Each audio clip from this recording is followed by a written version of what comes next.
We'll go to item 10, please. Another private plan change.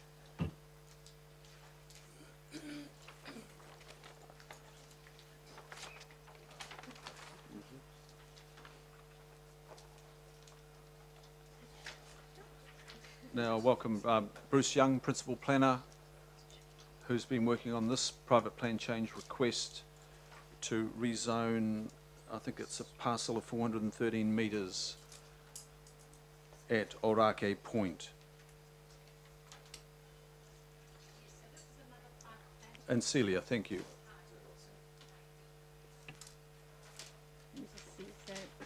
So this is another private plan change request to change some land zoning at Orake Point. It's a very small piece of land, and it's about 400, is it 400 metres squared? Yeah, about 413, give or take. Yeah. So the land is a zoned open space at the moment, but it is privately owned open space. And the applicant wants to change the zoning so that they can move the building that they've already got a resource consent for slightly further away from the railway line. So they believe that that would give a much better design outcome and better development for that area. So they need to move the building, they need to rezone that open space. Our open space team are not interested in that piece of land, and the land is privately owned. So if you've got any further questions, I think Bruce could answer some of those. Okay, let's happy to take questions now. Bruce, did you want to add anything to that, or were you happy to go straight to questions? Oh, just straight to questions is fine, thanks. Okay. Councillor Simpson. Thank you, Mr. Chair. Thank you, Mr. Chairman. My question is around the probability or possibility for KiwiRail, who may well desire a wider separation in the future.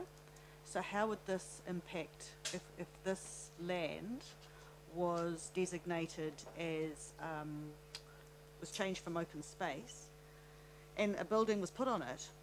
Could that be detrimental to the future of rail coming into the city because they don't have enough room? Unlikely. I mean, if the KiwiRail had desired for the land, they would have gone through the process of providing a notice requirement to designate the land.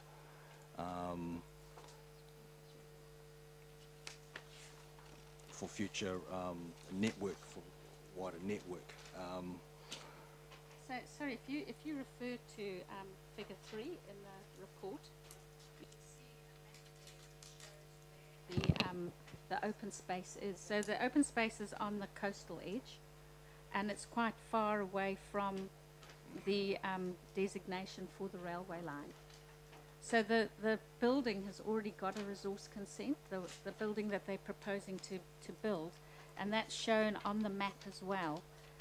It's you can see, I think you can see it just as marked in pink there on the build, and that's the building that they want to move slightly further over to give better distance between the railway designation and their building.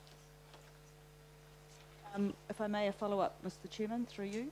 So even though KiwiRail have yet to confirm their setback, you're confident that this change will not affect what the designation will be? That would have to be assessed through this plan change. So this, what we're putting forward today is to get either an acceptance or or adoption for the plan change to be processed. We're recommending that it be accepted for processing, but it's KiwiRail will be able to submit on this plan change, and I don't know if they've already given some input to the applicant. At this point, they haven't provided anything, so likely that we'll get some input further down through the process, further in the process. Yes, through you, Mr. Chair. Sorry, I know this site quite well. Probably they haven't inputted because the whole plan was slightly different in the beginning. There was going to be a build-up. So I think there's a lot of information with respect that I think is missing from this report. And my, I reserve my right to speak, but I just wondered, my last question is, Oaki Point Precinct is not an island. Just wondered why you haven't in figure 1 made Oaki Road continue across the water. Oh, that's probably just the mapping through the GIS system. I'd have to speak to one of the GIS experts as to why. But the road, I don't know, it's So this is, we've just lifted this map from the unitary plan. From the unitary plan. Yeah, so that's a unitary Map. plan, yeah. from the We can unitary check plan. on why that's showing like it is. That's incorrect. Yeah, Yes. okay, yep. I think it's because it's a bridge and not a Yeah. causeway. The others are Yeah. causeways, so they're land, and Yeah. the unitary plan requires all the land to be shown. Yeah, Just, yeah, I mean, it's an interesting observation. Yeah. Absolutely. Councillor Clow, please. You just explain the local board view. It's a little bit unclear. And I have no idea what the proposal raises more uncertainty than obviating that to accept the proposal would make good sense. I'm sorry, what does that mean?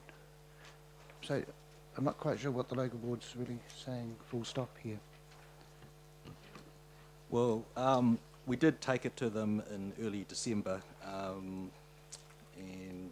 we did get some feedback where the majority of them weren't too happy about the process and the way the applicant was applying for another plan change. That's not to say that at this point in time staff, on its merits, would agree with what's there now, or what they're proposing. But I think the majority of the board do have some concerns, and certainly the feedback that we received from them was that was more of a merits assessment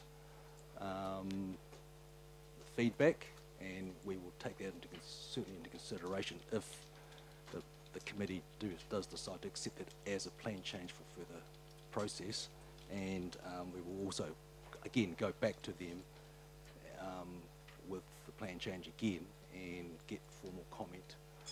It's really more of a precursor comment at this point in time, and we certainly note that the majority of the local board are not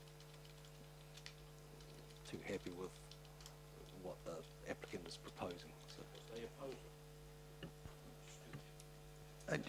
Just to be clear, well, just to be clear, so they oppose it? Based on Majority. There are some that. Okay, but they oppose it, those that oppose it, which are the majority, are opposing because of process more than outcome?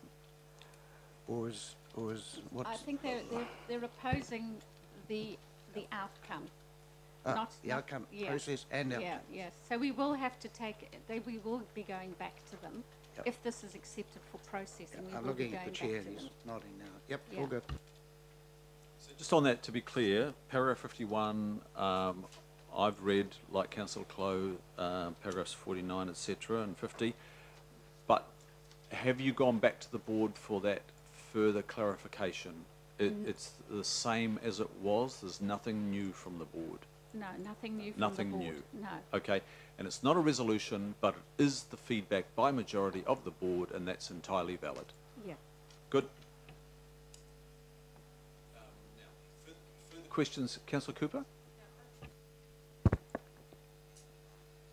Yeah, I just want some clarification because we've got the option to accept this or not, but I'm just wanted to understand, we're asking a lot of questions which will actually be flushed out in the actual process. So we're really just asking, we're either being asked whether this is to be heard by a panel and the community submit, etc. Because I'm just getting a bit swamped by everybody sort of going into the merits rather than that, and preempting public input, so that this will be fully canvassed, fully notified, full opportunities for public, local board, all to put their input in. And the commissioners will decide whether this is valid or not and give conditions. Yes, that's correct. Thank you. Thank you, Councillor Linda. Other queries on this, Councillor Philip Pine now. Thank you, Chair. I just want to take you through to number 42 under conclusion. So this decision or recommendation that you've given us is to say to accept it based on the relevant matters set in the RMA around it, isn't it? Yeah. So it's based on the RMA.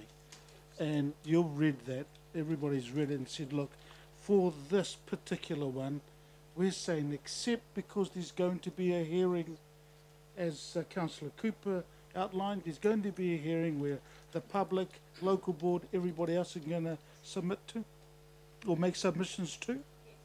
Okay, thank you.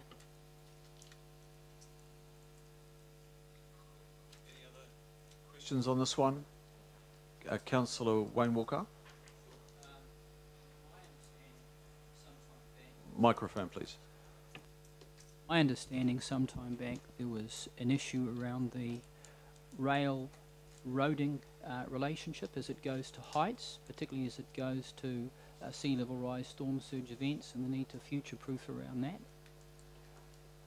Are we aware of that in respect of what we're proposing here, and is this change going to impact on that? Because I would suggest we're talking about near certainties there. Again, through you, Mr. Chair, the feedback from the on the GIS system does allow to determine the sea level rise in terms of the planning maps.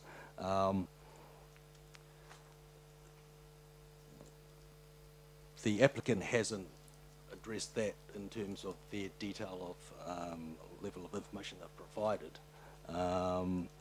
The actual area itself is reasonably high. The level there, having been on site, where they're moving it, is definitely a little bit closer to the coastal edge, but it's not significantly higher than or lower than what has already been granted as consent. As far as I can recall, looking at the coastal inundation maps in terms of the coastal maps, there wasn't much effect. Again, it's almost a merits assessment. I guess through matter. you, Mr. Chair, my concern is those maps are going to be out of date soon, and I've got real concerns around the future-proofing of our transport network and other things to cope with the impacts that are going to be felt. And I'm mindful that we don't have a climate change adaptation strategy yet.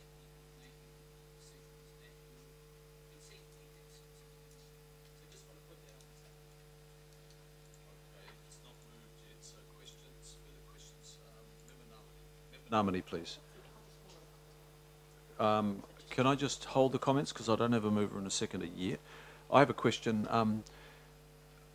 There's a sort of an assumption that open space becomes under the ownership of either the Crown or the council, but that's not necessarily the case, is it? Open space can be zoned as such and be under private ownership.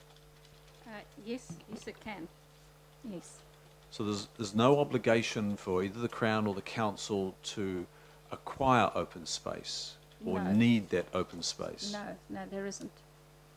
Can you reflect on a couple of years back when the unitary plan confirmed this as open space? Was that supported by an Auckland Council open space needs assessment overall and in that area? And if there were arguments for that open space to be provided for 2 and a bit years ago, what are the arguments contrary to that now?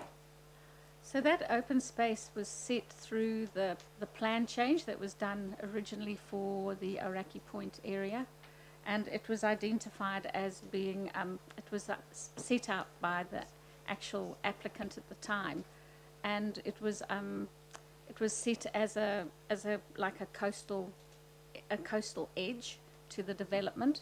I don't think there was any specifics in terms of us defining what absolute open space had to be in that area. It was all part of the overall master plan for the Aoraki plan change.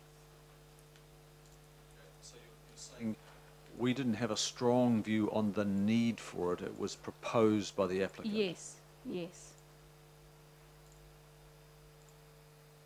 So it was all part of the design and the master plan for that area. And it was them providing for a coastal edge and for some amenity that they wanted to provide along that edge.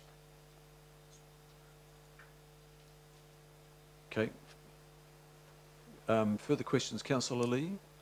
Yes, as most would be aware, there's been quite a long history, somewhat controversial history regarding this development, and the unitary plan and the master plan, I was under the impression, settled the controversy, and as part of the agreement for this very intensive development, provision was made, sound provision or sound resource management planning decision was made to protect that coastal edge, and that was all part of the deal. Now it seems, after all the expense that people went to through the unitary plan process, the owner has decided that they want to encroach on that public open space. Obviously the owner wasn't required to make a reserve contribution. There's no mention here in the officer's report of the Queen's Chain or the provisions of the New Zealand Coastal Policy Statement. It's just like any old piece of land. Well, it's not. So can I ask, can we have some background into the idea of this provision or this requirement in the unitary plan that this coastal edge be open space? Sorry, I can't answer that at this time, but I mean, I can find that out and give that information to. I think it'd be Councillor very, very Lee. helpful. Yeah, we can find that out for you. Yeah, and I'll get back to you on that. Any other queries? Councillor Wayne Walker again, please. I've got a question further to Councillor Lee's question that goes to the council having an ongoing interest in the edge. And that goes to the earlier issue I raised about inundation, storm surge and the like, and clearly from a transport perspective protecting an asset, the rail corridor there is a significant asset. So my question is around whether that has been considered. So that's one question I've got.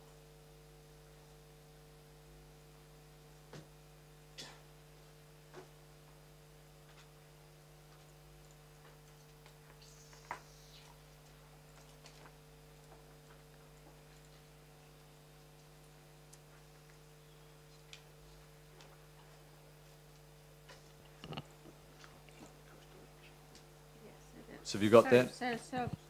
In paragraph 48, there was your question asking about what the park's position is. Is that what your question was? I don't know what expertise parks have got around sea level rise and storm surge and erosion. I'm assuming the land's part of the Waitemata series, so it's relatively erodible. I'm just asking around whether or not it's desirable for us to release an asset that we may need in the future, because effectively it's protecting a strategic asset. The rail network's, I'm assuming, a strategic asset. We may not own it, but obviously Kiwi Rail does. This is owned by the applicant of who's making the application for the reserve. They own the land.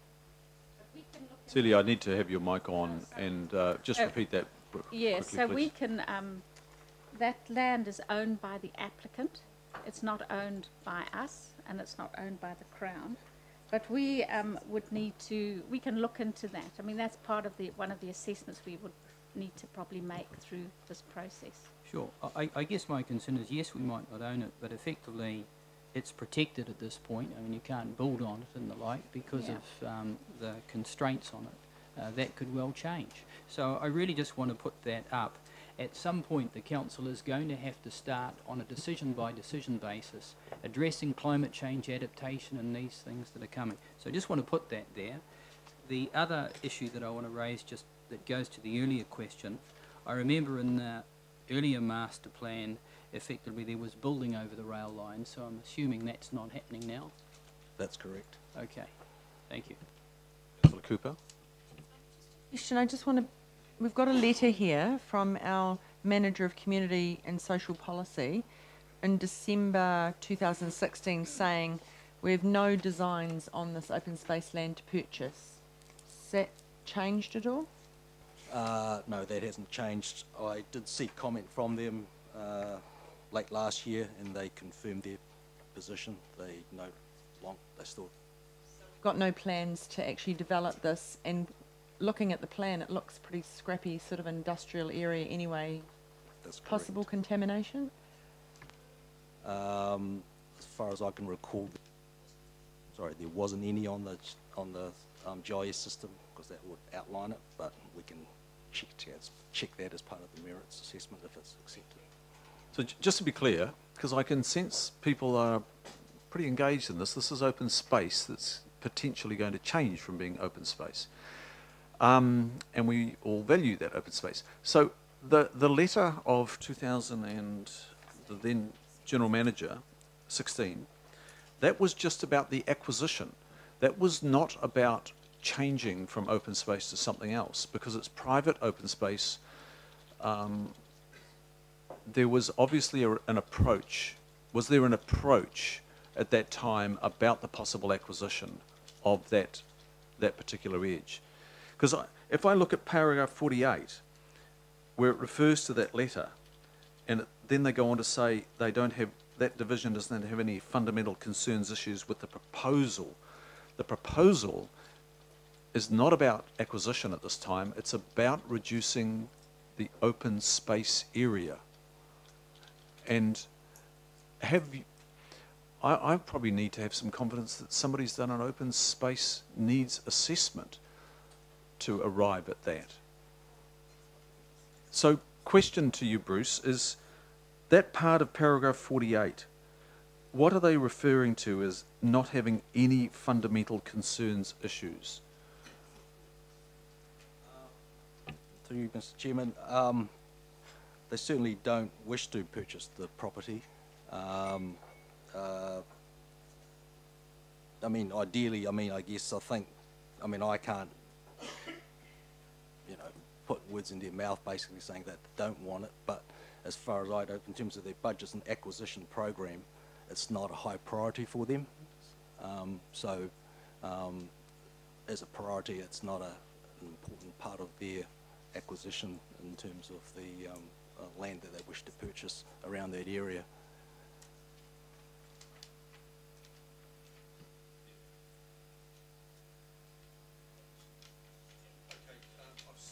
Oh, sorry.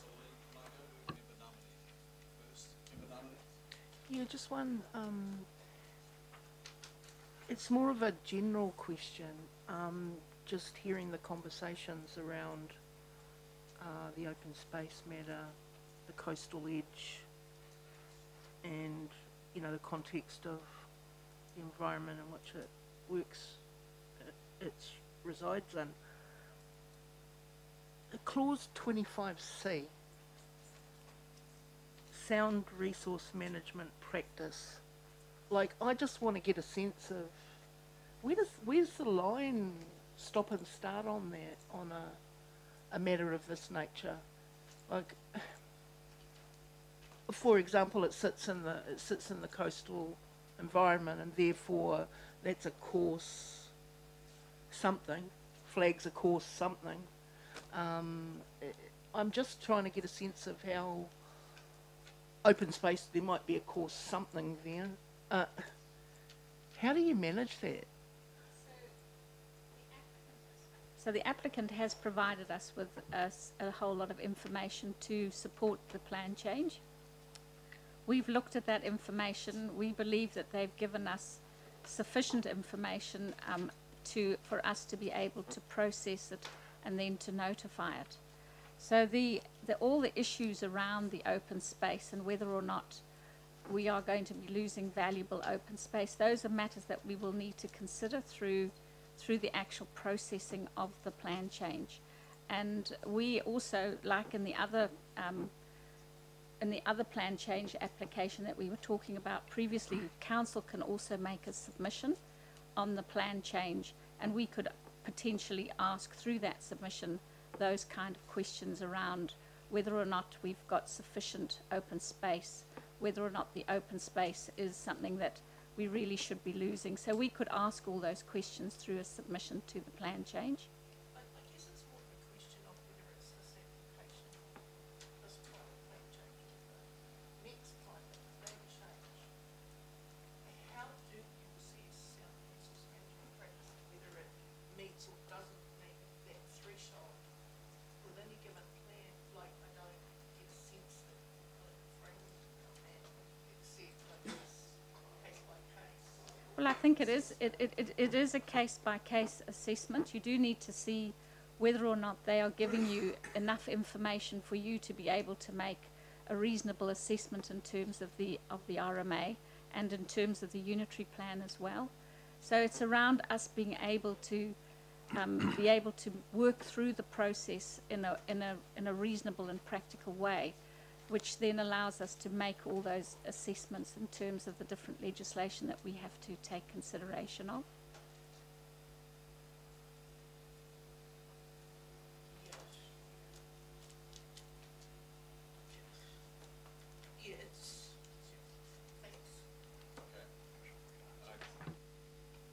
Councillor Cooper again, please.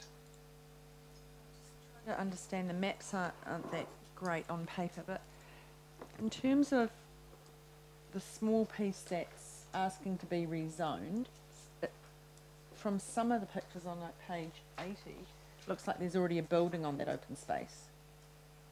Is that right? Yes, that's correct. That's the So existing. there's already a building there? Yes, that's the existing. I think it's Right. all So- those buildings on that So aerial it's already, photo. so that there's a building, a garden centre on the open space, Yes, and that was That's obviously correct. zoned after it had been built on. yes, that's part of the interim plan process. Okay. The whole Araki So point. it's, but they've basically had their sort of existing use rights changed under them. Would that be a fair assessment? They were already on there, and then yes, it got I changed mean, to open space. the original intention is obviously to have that as open space, but as part of the apartment which got approved last year, and further refinement, they've obviously decided that Okay. moving the building further out, about 15 or 16 metres out west, Okay. would enhance the amenity as well as protect them from the rail network separation. Okay, thank you. Okay, members, I'm going to move this motion. In some ways I was reluctant to, but I will. We've specified that it's pertaining only to this full 13 metres. I'll repeat that because I've just turned my mic on. So I'll move this motion. Do I have a second for this motion? Councillor Holst, thank you. So this pertains to just the 413 metres. Councillor Cooper makes a pertinent point actually that it's open space, but there are existing use rights of built structures over that open space and beyond the 413 metres as well. I would expect, as this is considered by council, that it looks very close at not what just the public open space needs assessments are, but actually what the private open space needs assessment are for this development. And council has a job to look at that in addition to the private developer. That's my view. So it is moved and seconded, and we now have speaking to. Are there further questions on this? Member Henare first on questions, and then we'll go to Councillor Lee and then Councillor Hills.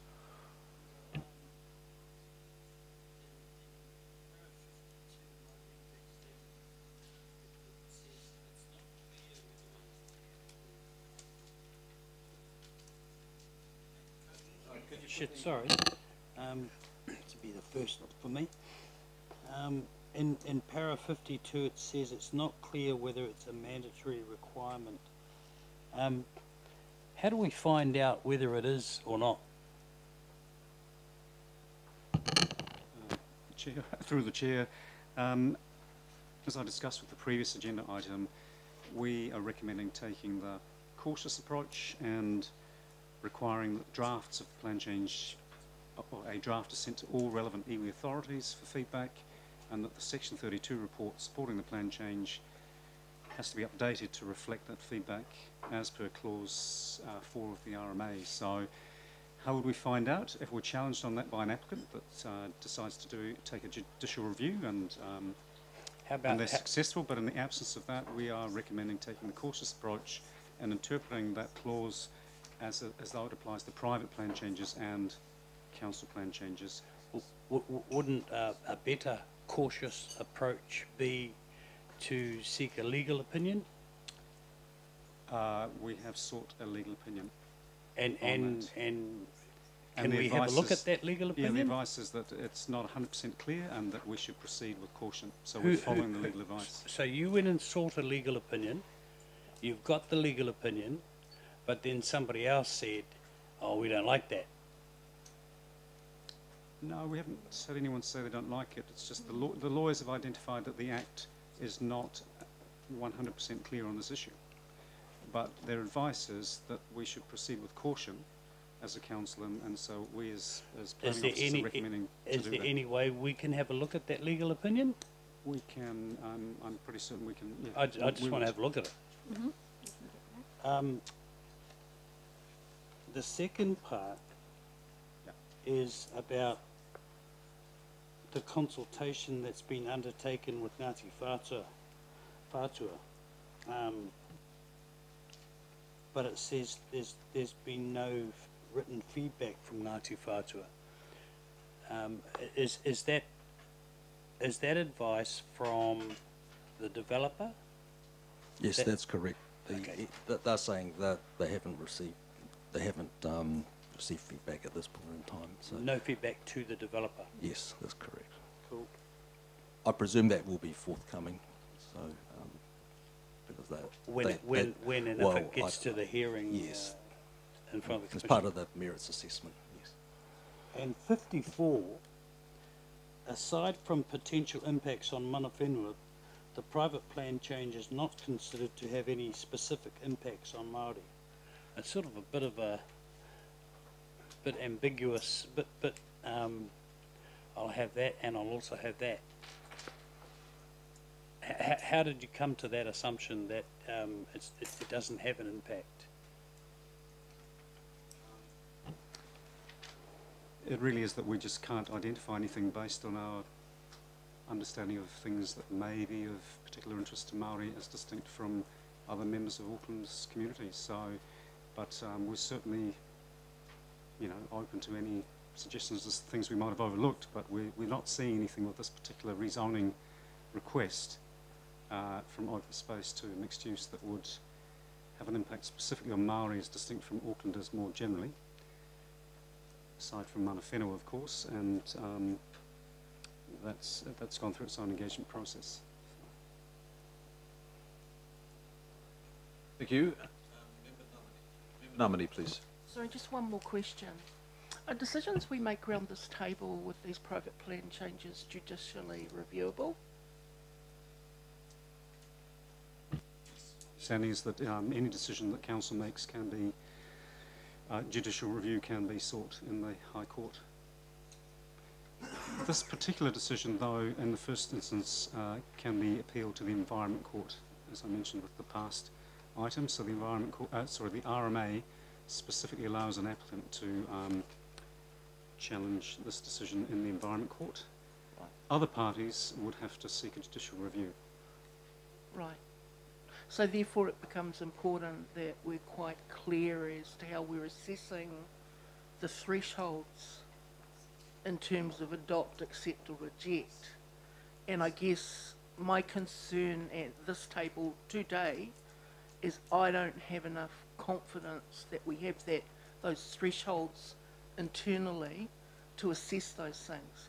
And I'm saying that generally, and that's only just from the point of view of, you know, just even looking at the Māori component, where, you know, I just think there needs to be, and I accept that this is kind of new ground, but I think, at least from those that we advocate, I know that mana whenua and Māori spent an awful lot of time investing collaborative approach with council to develop up that unitary plan.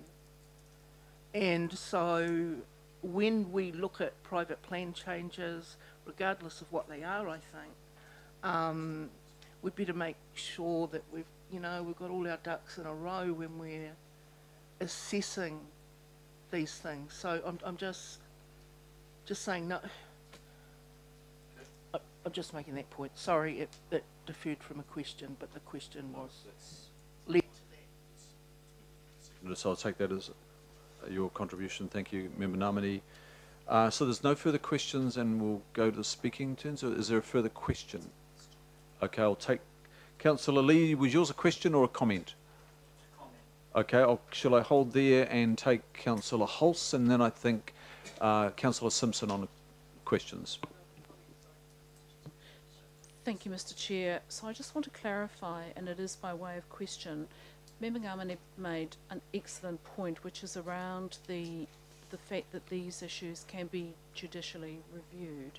And if we look at the way the options are set out on pages 81, 2 and 3, we have very clear gates that this goes through. So I just want to be really, really clear. What we're doing today is identifying the different gates that this will possibly go through, and if we can't answer no to any of those, then basically this goes through all those gates. All the issues of climate change, of all of the other issues, get dealt with once we're in the process. All we're talking about today is in the process or not in the process. Is that correct? I think it's a pretty simple answer to that one, John. Through the chair, that is correct. And just very briefly, I think the key on those pages you refer to, it is that key issue of sound resource management practice. What on earth is it? And Member Ngamani as well pointed that out. And it is, I guess, it's sort of new ground for Auckland Council anyway, and there's not a lot of case law around this. The way I look at it is that it's a two-step process with a private plan change. We're at the first step. And at that step, we really shouldn't be getting down into the detailed merit, because why would Parliament have set up a second step of submissions and a hearing if we were going to do that at this point? So the sound resource management practice has to be a really broad assessment. And again, the way I look at it is, are there any major red flags, big fundamentals? Live zoning in a greenfield area where the future urban land supply strategy says it's 20 years away. Zoning a residential property, heavy industrial. Zoning private residential property, open space. You know, those sort of things start to raise red flags around, is that sound at that sort of level? But the detailed level of perhaps how you might deal with climate change, or should it be mixed use or light industrial? Should there be a setback in this particular case? So if the open space zoning is going, should the buildings be set back 10 metres from the coast? Those are still options that can be pursued, and that's why Parliament has allowed for that two-step assessment, and it's at the second step that I think we should be looking at those detailed issues. The first step is the big red flags, and I guess we're not seeing any major red flags with this, notwithstanding the fact that we may still seek buildings are set back in this area. Thank you, that's really useful. And can I just ask, this is just around the process. I think Member Ngamani made an excellent point around just getting clarity on the thresholds, because this is new for us, and there's now, I would imagine, going to be a deluge of these. I think as a committee we could workshop the thresholds and the process so that we're a little bit clearer and we have the discussion. So I've got a note here, Councillor Hulse here, right abreast of me, is that I think we need to have a workshop on private plan changes and open up the whole lot and just understand what our role is in consideration of a private plan change for acceptance, adoption or rejection.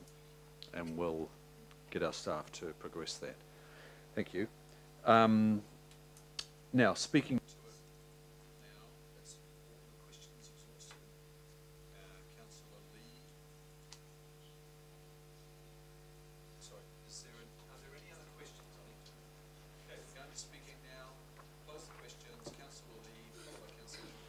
Councillor Lee, followed by Councillor Simpson and Councillor Cooper. Thank you, Mr. Chairman. You'll note I didn't vote against the other resolutions supporting private plan changes, but I will be voting against this application for a private plan change. Parliament has pointed out that we may decline applications for private plan changes if the council believes that the application or the proposal is not in accordance with sound resource management practice.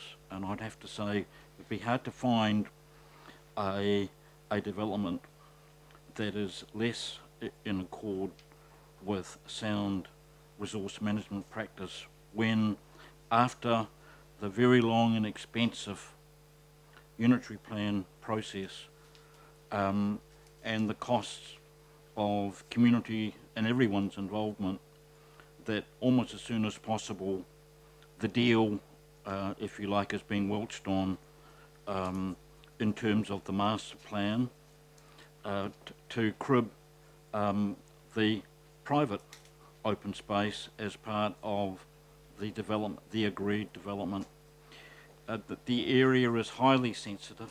I haven't heard anything about archaeological values of that coastal area, but I'm sure there will be some. It raises the question of coastal hazards. I keep hearing again and again and again climate change. But one of the effects, agreed effects of climate change is sea level rise, and yet this plan change is being nodded through, or the application for a plan change is being nodded through as if it was miles from the sea rather than virtually in the sea. It's so close to that coastal edge. It's really, really concerning, and I guess the reason, and though we haven't been given that information, the reason why the developer and the commissioners agreed, the independent panel agreed on a private open space along that coastal fringe was to give some protection to the building in terms of possible sea level rise, flooding, which the area is prone to, even Tamaki Drive on certain tides. So I would have to say that in terms of sound resource management practice, this doesn't shape up. And in terms of the report, there's a lot of information that is not in there. The legal report that Member Henare asked for is not there. There's no input from Māori, none at all. The local board has come out against it, but officers are qualifying that by saying it's only the majority of the local board. Well, Parliament creates the law by majority, and people say, well, they passed that law, but it was only a majority of Parliament that passed the law. The law is a law, and decisions are decisions, and local board decisions and opinion in this local area needs to be respected. This is not a new situation. It's got a long, rather unhappy pedigree, and a master plan was instituted to settle this long dispute, and it seems that it's being gamed. So the other question, and I think you, Mr. Chairman, have raised concerns about it, and that is if we can undermine the concept of private open space by asking our Parks Department, do you want to buy this? Why would they? Why would they? It's zoned and protected. And they say, well, it's not on our priority, and then you say, well, it's pretty well useless as public open space, therefore it's okay to develop on it. I can't accept that, Mr. Chairman, so of the plan change applications, for this one I'll be voting against. We don't have enough information to make a sound decision here. It would be irresponsible to nod this through without that information. Thank you. Thank you, Councillor Lee. Councillor Simpson. Thank you, Mr Chairman. I want to start by agreeing with Councillor Hulse on a workshop on thresholds, because that was one of my bullet points in saying this. I just want to take members back a bit. This Ōrākei Point precinct was a trans-orientated development. It's an intensive housing development next to a train station. And as Councillor Lee said, it has had a long and arduous path through the unitary plan process. But what was the end result is something that the community in the Ōrākei ward came to live with, that this was going to happen, and the rules around the unitary plan and the precinct was accepted. Now what we have here is a private plan change for a bit of creep against that overall master plan. If you have a look at figure 3, you can see that there will no longer be a coastal edge all the way on the northwestern side. This building goes right to that very edge. And I think that's a shame. I think in intensification we've got to be very good at keeping as much open space as possible, and remembering that the open space was all agreed as part of the unitary plan process. I'm also, quite recently, Auckland Transport and myself haven't been naturally on the same page, but with regard to this, I'm in total agreement with Auckland Transport, and I ask you to read bullet point 46. Now, it's all Auckland Transport staff are concerned that the development of the Ōrākei Point precinct will progress on an ad hoc basis, because the precinct was agreed in its entirety as a full precinct. Now we have a private plan change that's looking at just one building and potentially another building, and that takes away the master plan or the precinct complete package, which was how this was put together. So I support Auckland Transport, and I am worried that it's a bit of an ad hoc situation here. And I also support the local board majority view on the points that they've made, but I understand that this bullet point 50, which of course talks about the legal side to this. So I'm struggling, because I see that actually if this goes through the process, a lot of the points raised will be addressed as part of that legal process. But having said that, I'm going to vote against, because I think there's information for me to make today that is missing. Ngāti Whātua are key in Ōrākei, absolutely key. And we're accepting from the applicant the fact that they haven't heard from them. This is a pass site. This is historic pass site. And we haven't checked that Ngāti Whātua have had the full amount of time to respond, etc. And I'm very concerned I haven't got a response from them. They are key stakeholders in the Ōrākei ward. So my decision to vote against is lack of information. And that's my reason. Councillor Cooper, please. I am going to support this for the reason that we have a role here today to accept or adopt, and the recommendation is to accept. A resource consent's already been granted for this, and I would have thought that a lot of these issues would have been canvassed with Ngāti Whātua at the time, because they would have had to be notified and make any comments, and the proximity of this is such that I don't imagine there would have been a line in this area that said we won't look over that line. So I have a trust in that process. The building consent, resource consent's already been granted, and all that consultation has happened. I think that I don't forget that we're not here to discuss the merits of the application. We're here to decide whether it goes forward so that a panel can assess the merits with public input, because that is the whole point of the process. And I have a trust in that process, that will be fully canvassed with the community. And I often think too, when we hear things, that for the public it's hard when they don't have all the information in front of them. If this is notified, then they will have all that information, and they will all have an opportunity to go and say, hey, this is breaching our master plan, whatever it is. I do not have any attachment to whether this is refused or granted, but I want to see the process happen and everybody get a full say in this, because at the moment there's basically one person around the table that lives here. We don't, so we don't know it. But there's a whole community there that knows that area, and they will want to have their say. I don't think we should take that away from them.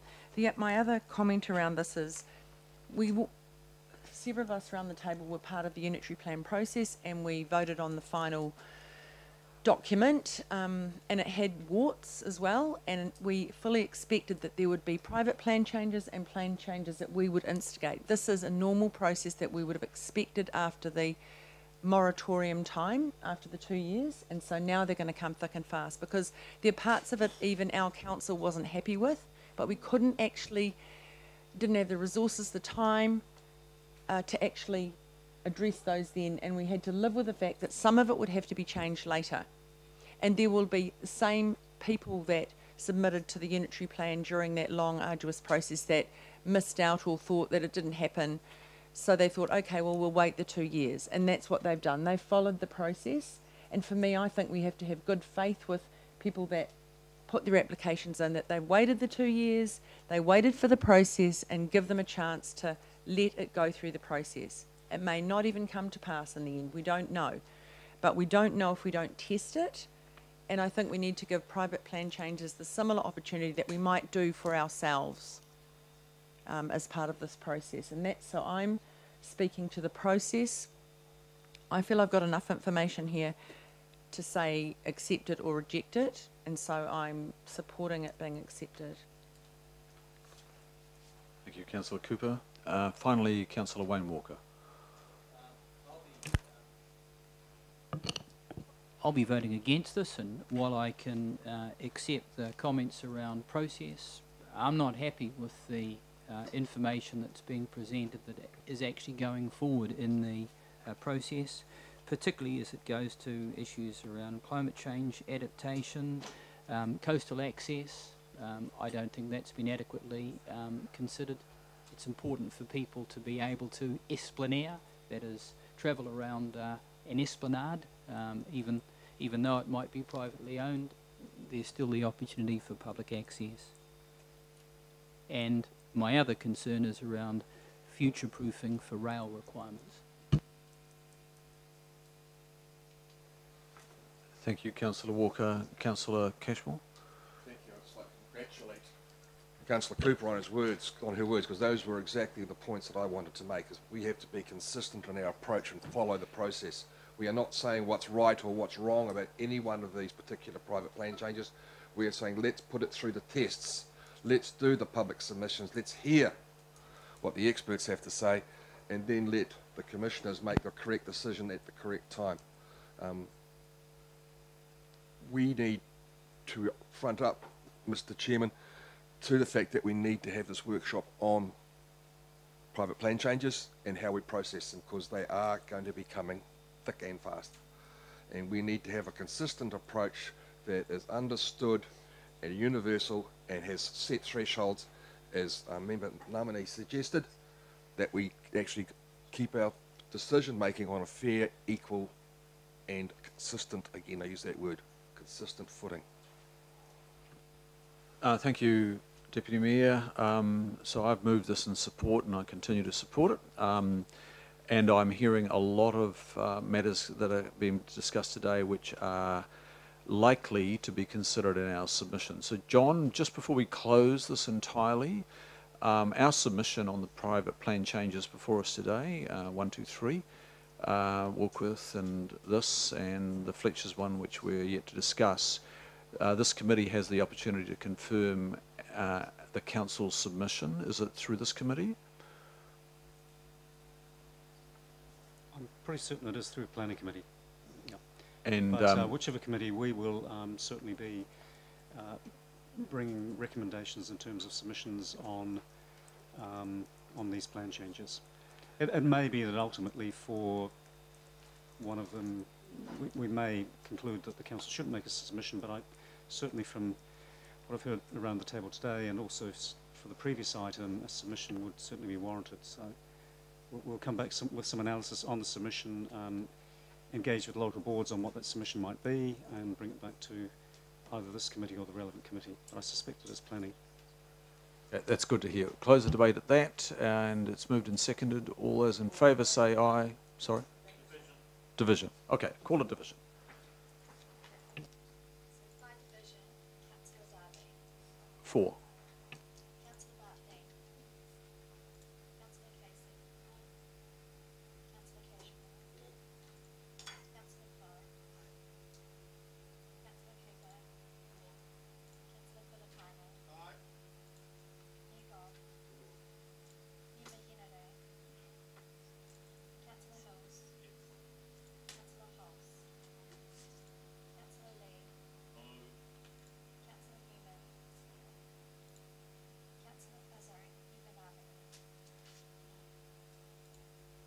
councillor Newman, Newman Army, councillor Sands, councillor Stewart, councillor Sir John Walker, councillor Wayne Whitman, councillor Watson, councillor Young.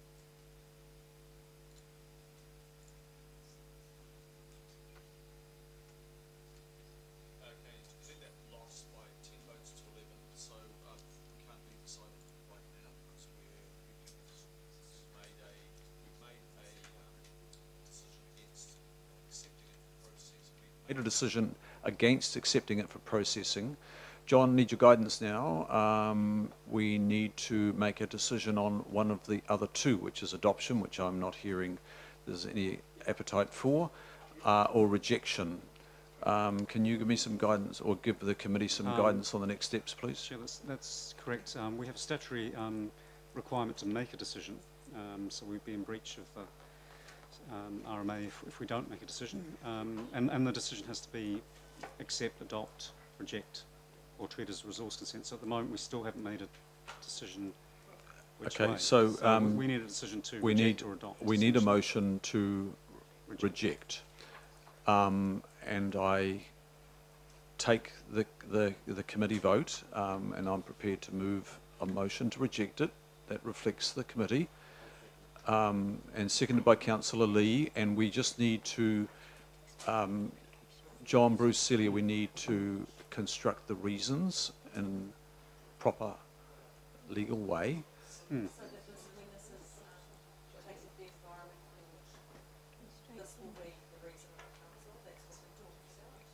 Absolutely. Whatever we decide here is, as I think Member Namani raised the question, is it subject to judicial review? And every decision we make here is subject to judicial review if need be.